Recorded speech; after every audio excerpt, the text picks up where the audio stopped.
ರೈತರಿಗೆ ಏನಾದರೂ ಅಷ್ಟು ಒಳ್ಳೇದಾಗ್ತಾ ಇದೆ ಅಂತ ಹೇಳಿದ್ರೆ ಮಿಲ್ಕಿ ಯೂನಿಯನಿಂದ, ಅದರಲ್ಲೂ ಸ್ಪೆಷಲ್ ಆಗಿ ನಮ್ಮ ಕರ್ನಾಟಕದಲ್ಲಿ ಮಿಲ್ಕಿ ಯೂನಿಯನಿಂದ ಒಳ್ಳೆ ರೈತರಿಗೆ ಉಪಯೋಗ ಆಗ್ತಾ ಇದೆ. ಇದು ಸ್ಥಾಪನೆ ಆದಾಗ ನಮ್ಮ ಮುಲ್ಬಾಗ್ಲಲ್ಲಿ ಉತ್ನೂರು ಸೀನಣ್ಣ ಅಂತಿದ್ದಾರೆ, ಎಲ್ರಿಗೂ ಗೊತ್ತಿದ್ದಾರೆ ಉತ್ನೂರು ಸೀನಣ್ಣ ಅಂತ. ಡೆನ್ಮಾರ್ಕಿಂದ ಎಂ ವಿ ಕೃಷ್ಣಪ್ಪನವರು ಹಸುಗಳು ತರಿಸಿದ್ರಂತೆ, ಎಲ್ಲೋ ಡೆಲ್ಲಿನಲ್ಲಿ ಬಂದಿರೋದು, ಡೆಲ್ಲಿಯಿಂದ ಟ್ರೈನಲ್ಲಿ ಬಂಗಾರಪೇಟೆಗೆ ತಂದ್ರಂತೆ ಸರ್ ಹಸುಗಳನ್ನು.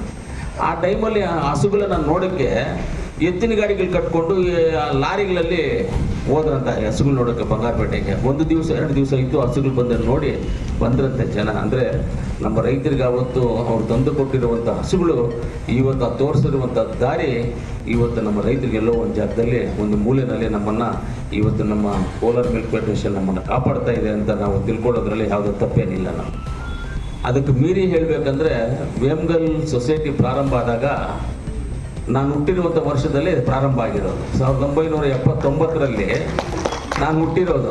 ಆವಾಗ ಈ ಸೊಸೈಟಿ ಪ್ರಾರಂಭ ಆಗಿರೋದು. ಅಂದರೆ ಈಗ ಎಷ್ಟಾಯಿತು, 46 ವರ್ಷ ಕಂಪ್ಲೀಟ್ ಆಯ್ತು ಈಗ ಅಲ್ವಾ ಸರ್? 46 ವರ್ಷ ಕಂಪ್ಲೀಟ್ ಆಯಿತು. 46 ವರ್ಷ 1979ನಲ್ಲಿ ಸ್ಥಾಪನೆ ಆಗಿರುವಂಥ ಒಂದು ಮಿಲ್ಕ್ ಡೈರಿ ಇದು. ನಾವು ಹುಟ್ಟಿರೋದೇ ಆವಾಗ, ಅದೇ ವರ್ಷದಲ್ಲಿ 79 ಜೂನ್ 11ನಲ್ಲಿ ಹುಟ್ಟಿರೋದು. ಆವಾಗ ಸ್ಥಾಪನೆ ಆಗಿರುವಂಥದ್ದು. ನನ್ನ ವಯಸ್ಸು ಎಷ್ಟು, ಈ ಡೈರಿಗೂ ಅಷ್ಟೇ ವಯಸ್ಸು, ಕರೆಕ್ಟಾಗಿ ಎಕ್ಸಾಕ್ಟಾಗಿ ಇಬ್ಬರದು ಒಂದೇ ವಯಸ್ಸು ನಮ್ಮದೆಲ್ಲ ಡೈರಿದು. ಅದರಿಂದ ಇವತ್ತು ಒಳ್ಳೆ ಅಭಿವೃದ್ಧಿ ಮಾಡಿದ್ದೀರಾ. ಆಮೇಲೆ ಸಂಘಕ್ಕೆ ರೆವಿನ್ಯೂ ಮಾಡ್ಕೊಂಡಿದ್ದೀರಾ, ಅಂಗಡಿಗಳನ್ನು ಇದು ಮಾಡಿಕೊಂಡು ರೆವಿನ್ಯೂ ಮಾಡ್ಕೊಂಡಿದ್ದೀರಾ. ಅದು ತುಂಬ ಒಳ್ಳೆಯದು. ಯಾಕಂದರೆ ನಮ್ಗೆ ಯಾವುದೇ ರೀತಿಯಲ್ಲಿ ರೆವಿನ್ಯೂ ಇದ್ದಷ್ಟು ನಮಗೆ ಒಳ್ಳೆಯದು, ರೆವಿನ್ಯೂ ಇದ್ದಷ್ಟು ಒಳ್ಳೆಯದು ಅಂತ ಹೇಳ್ತಾ, ಆಮೇಲೆ ಸಂಘಗಳಿಗೆ ನಾವು ಈ ಸಂಘಗಳನ್ನು ಉಳಿಸ್ಬೇಕು, ಈ ಸಂಘಗಳನ್ನು ಬೆಳೆಸಬೇಕು ಅನ್ನೋದು ಈ ನಡುವೆ ನೀವೇ ನೋಡಿದ್ರಿ. ಈ ಚುನಾವಣೆಗಳೆಲ್ಲ ಎಷ್ಟೆಷ್ಟು ಕಷ್ಟ ಆಯಿತು, ಏನೇನಾಯಿತು, ಏನೇನು ಮಾಡಿದ್ರು ಅನ್ನೋದು ಎಲ್ಲ ನೋಡಿದ್ದೀರಾ ನೀವೆಲ್ಲರೂ. ನಾವೇನು ಹೇಳಬೇಕಾಗಿಲ್ಲ, ನೋಡಿದ್ದೀರಾ. ಆ ನೋಡಿದ್ರಿಂದ ಇವತ್ತು ನಾನು ನಮ್ಮ ರಮೇಶ್ ಅಣ್ಣವ್ರಿಗೂ ಇಷ್ಟ ಹೇಳೋದು, ನಮ್ಮ ರಮೇಶ್ ಅಣ್ಣ, ಎಲ್ಲ ಸಂಘಗಳನ್ನು ನೀವು ವಿಸಿಟ್ ಮಾಡಬೇಕು. ಅಲ್ಲಿ ಏನು ಕುಂದೆ ಕೊಟ್ಟಿದ್ದ ಸಭೆಗಳಿದೆಯೋ ಸಭೆಗಳು ಮಾಡಬೇಕು. ರೈತರು ಸಾಯಂಕಾಲ ಹೊತ್ತು ನೀವು ಡೈರಿ ಹತ್ರ ಹೋಗಿ ರೈತರು ಹಾಲು ಶೇಖರಣೆ ತೊಗೊಂಡು ಬರಬೇಕಂದ್ರೆ ಹಾಲು ತೊಗೊಂಡು ಬಂದು ಶೇಖರಣೆ ಆಗೋ ಸಂದರ್ಭದಲ್ಲಿ ನೀವಿದ್ದು ರೈತರನ್ನು ಸಮಾಲೋಚನೆ ಮಾಡಬೇಕು. ಏನು ಸಮಸ್ಯೆ ಇದೆ, ನಿಮಗೇನು ಬೇಕು, ಇಲ್ಲ ನಿಮಗೆ ಹಸುಗಳಿಗೇನಾದರೂ ಇನ್ಶೂರೆನ್ಸ್ ಕಟ್ಟಿದ್ರೆ ಇಲ್ವಾ, ಇಲ್ಲ ಹಾಲೇನಾದರೂ ಕ್ವಾಲಿಟಿ ಬರ್ತಾ ಇಲ್ವಾ, ಕ್ವಾಲಿಟಿ ಬಂದಿಲ್ಲ ಅಂದರೆ ಕಾರಣಗಳೇನು, ಅದಕ್ಕೆ ಸಂಬಂಧಪಟ್ಟಿದ್ದ ಅಧಿಕಾರಿಗಳಿರ್ತಾರೆ, ಅವ್ರಿಗೆ ಹೇಳಿದ್ರೆ ಅವ್ರು ಚೆಕ್ ಮಾಡ್ತಾರೆ. ಅದನ್ನು ಕ್ವಾಲಿಟಿ ಬಂದಿಲ್ಲ, ಇಲ್ಲ ಕ್ವಾಲಿಟಿ ಬಂದಿಲ್ಲ ಅಂದರೆ 2-3 ವಿಚಾರ. ಒಂದು ಆರೋಗ್ಯ ಸರಿ ಇದೆ, ಇನ್ನೊಂದು ಅದು ಕೊಡುವಂಥ ಫುಡ್ಡು ಅದು ಚೆನ್ನಾಗಿಲ್ಲದೆ ಇರುವುದು ಅಂಥದ್ದನ್ನು ಚೆಕ್ ಮಾಡೋದು. ಯಾಕಂದ್ರೆ ನಮ್ಮ ರೈತರದಲ್ವಾ, ಅವ್ರಿಗೆ ಅದೇ ಅಲ್ವಾ ಜೀವನಾಂಶ. ಅದಕ್ಕೆ ಅದನ್ನು ನಾವು ಚೆನ್ನಾಗಿ ಚೆಕ್ ಮಾಡೋದು ತುಂಬ ಉತ್ತಮವಾದಂಥ ಕೆಲಸ ಅದು. ಅದರಿಂದ ರೈತರನ್ನು ನಾವು ಕಾಪಾಡ್ಕೋಬೇಕಂದ್ರೆ ಈ ದೇಶದಲ್ಲಿ ಮೂರೇ ಬೇಕಾಗಿರೋದು. ನಮ್ಗೆ ಯಾರಿಗೆ ಏನು ಎಷ್ಟೇ ಕೊಟ್ಟರು ನಾವು ಸಾಕು ಅನ್ನೋದಿಲ್ಲ, ಇನ್ನು ಬೇಕು ಬೇಕು ಬೇಕು ಅಂತ ಹೇಳ್ತೀವಿ ನಾವೆಲ್ಲ. ಆದರೆ ಒಳ್ಳೆ ಆರೋಗ್ಯ, ರೈತರನ್ನು ಕಾಪಾಡಿಕೊಂಡು ಒಳ್ಳೆ ಎಜುಕೇಷನ್ನು, ಒಳ್ಳೆ ಆರೋಗ್ಯ ಅಂದರೆ ಒಳ್ಳೆ ಹಾಸ್ಪಿಟಲ್ಸು, ಇಷ್ಟು ಮಾತ್ರ ಕೊಟ್ಟರೆ ಸಾಕು. ಫ್ರೀಯಾಗಿ ರೈತರಿಗೆ ಆರಾಮಾಗಿ ಕೆಲಸ ಮಾಡ್ಕೊಂಡು ಹೋಗ್ತಾರೆ.